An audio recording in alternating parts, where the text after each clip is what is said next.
Imwe muri iyi mihanda yari yarangiritse bikomeye ku buryo nta kinyabiziga cyabashaga kuyinyuramo, ariko kuri ubu imirimo yo kuyikora irarimbanije.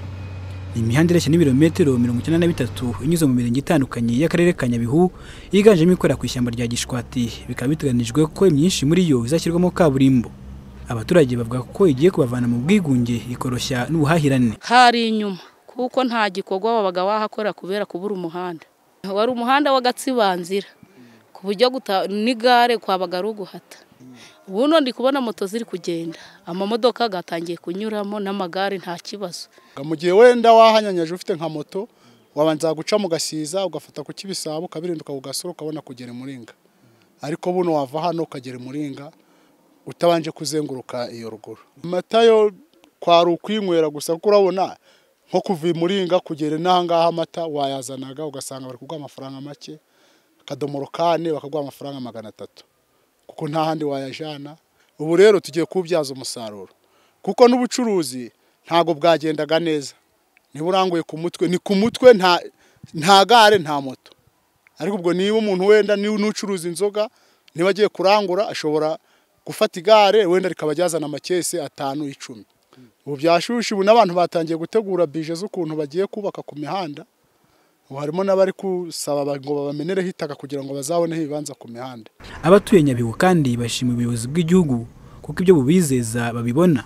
Perezida wa Repubulika muzehe wacu Kagame icyambere ni ukumushimira kuko icyo atwemereye akigeraho. No iterambere mu muhanda ngira ngo nabyo yari yabiteganije, twe tukumva ko ari inzozi. Gusa kuretse ko turi kubona ibikezi bikatwereka ko tuzabona neza. Uyu muhanda bari kutwizeza ko ari kaburimbo. Ubu dufite icyizere gihagije ko kaburimbo ubu twatangiye kuyikozaho imitwe y'intoki. Ubwo rero icyambere ni ukumushimira.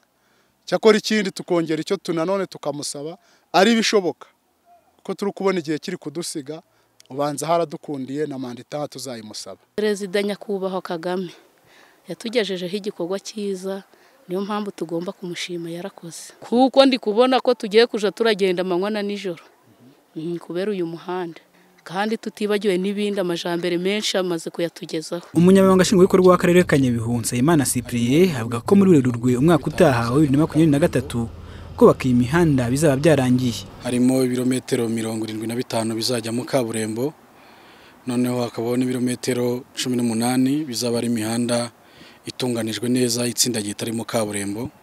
Ubundi biteganyijwe ko izaba yarangiye mu kwa gatatu umwaka utaha, ariko uko kontara biteganya nuko bari kuyikora bazagira igihe cy'imyaka 2 cya maintenance period yo kuyita yo kureba ko yakozwe neza, haba hari icyababonetse kidakozwe neza kigakosorwa. Imihanda 6 ni iri gukorwa mu karere ka Nyabihu, inyura mu mirenge 5 y'aka karere hariyo Jenda, Karago, Rambura, Muringa na Bigogwe, hakabamo n'ugahuza n'akarere ka Rubavu. Ni imihanda izuzura itwaye miliyari 18 z'amafaranga y'u Rwanda. Patience Ishimwe mu karere ka Nyabihu.